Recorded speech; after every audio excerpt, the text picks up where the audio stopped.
Bharatiya Janata party अपने मंत्रियों पे और संगे साथियों पर इसलिए दबाव नहीं बना पा रही और इस्तीफे का दबाव इसलिए नहीं बन पा रहा है क्योंकि वो जानते हैं अगर इस्तीफा दे दिया तो दबे हुए राज भी वो न खोल दें। इसलिए भारतीय जनता पार्टी अपने किसी संगी साथी मंत्री पर दबाव नहीं बना पा रहे हैं और वही कारण है जिसकी वजह से इस्तीफा नहीं हो रहा है।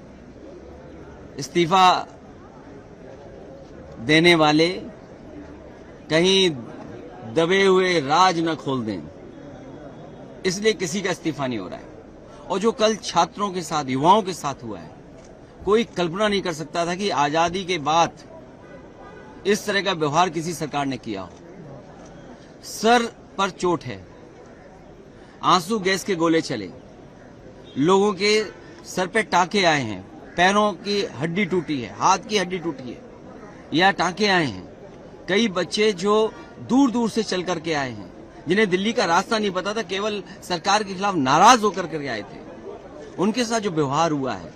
और यहां तक सुनने को आया और सोशल मीडिया पे जो वीडियोस आए हैं कि कभी हिटलर ने अपने पॉलिटिकल लोगों के साथ इस तरह का एक गैंग बनाया था।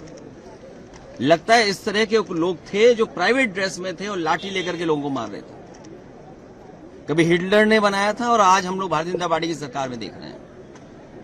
ये कभी स्वीकार नहीं हो सकता है लोकतंत्र में। हम लोगों ने उस दिन भी विरोध किया, आज भी विरोध कर रहे हैं और ऐसी सरकार को हटाने के लिए लगातार हम लोग लड़ते रहेंगे।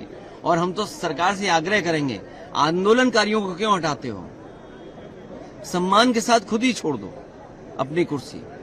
सर, जैसे आपने कहा सर, हिटलर से कंपेयर किया, जो आपने हिटलर से कंपेयर किया है। देखिए, कंपेयर क्यों ना करें? जो मीडिया में अगर वीडियोस आ रहे हैं और कहा जा रहा है कि आरएसएस, तो ये जिम्मेदारी किसकी है?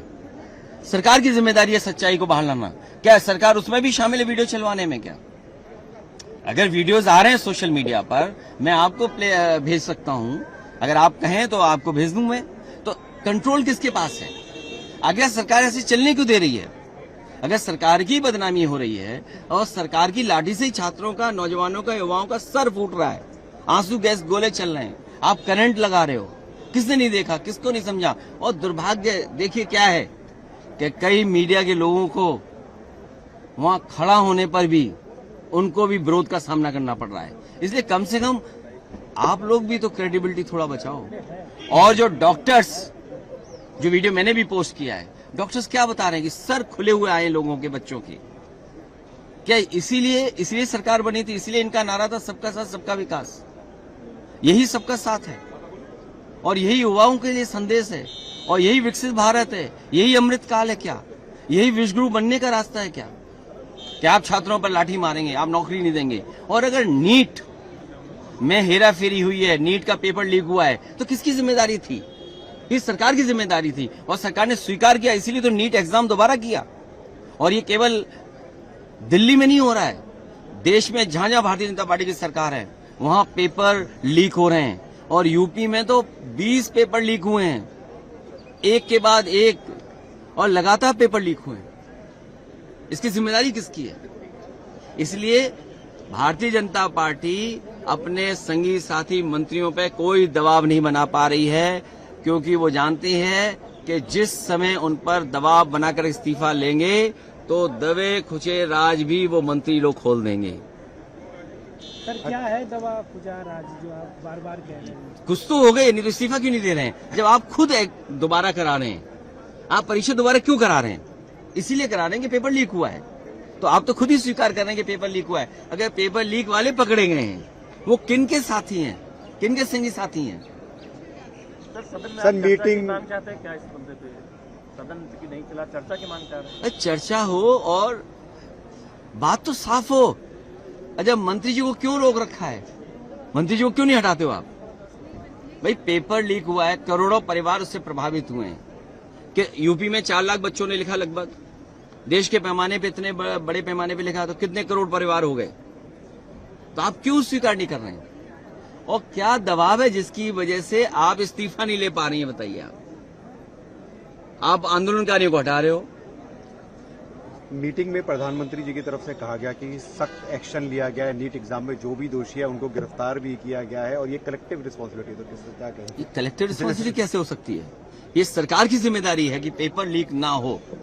और उसके बाद अभी शिकायतें आ रही कि बच्चे जो अपनी OMR शीट दिखा रहे हैं उसे बड़े पैमाने पे धोखाधड़ी हुई है उनके साथ। उसकी जिम्मेदारी किसकी है? क्रेडिबिलिटी कौन बेटर करेगा? क्रेडिबिलिटी कौन अपनी ठीक करेगा? और सोचिए आप, सदन में अभी भी नारे लगा रहे हैं दान चोरी के बाद भी। इससे ज्यादा शर्म की बात क्या हो सकती है? SIT के बाद SIT बन रही है, SIT ने पोल खोली, कुछ राज खोल दिए, अभी और राज खुलने जा रहे हैं। भाई SIT नहीं तो राज खोले, SIT की वजह से तो जेल गए, दान में और चंदा चोरी में, चढ़ावे में। तो अब एक और SIT बनी है, सुनने में आ रहा है, तो इसका मतलब और बड़े राज खुलेंगे। कुछ लखनऊ वाले खोलेंगे, कुछ दिल्ली वाले खोलेंगे, राज तो पूरे खोलेंगे ना। सर, कल डिम्पल मैम खुद गई थी प्रोटेस्टर्स के साथ, लीड कर रही थी, तो क्या आज आप मिलने जाएंगे? क्योंकि जंतर मंतर पे घायलों से मिलने छात्र जो वहाँ पर अगर उनका इलाज सरकार कराए, स्वस्थ हों, ये सरकार की जिम्मेदारी है।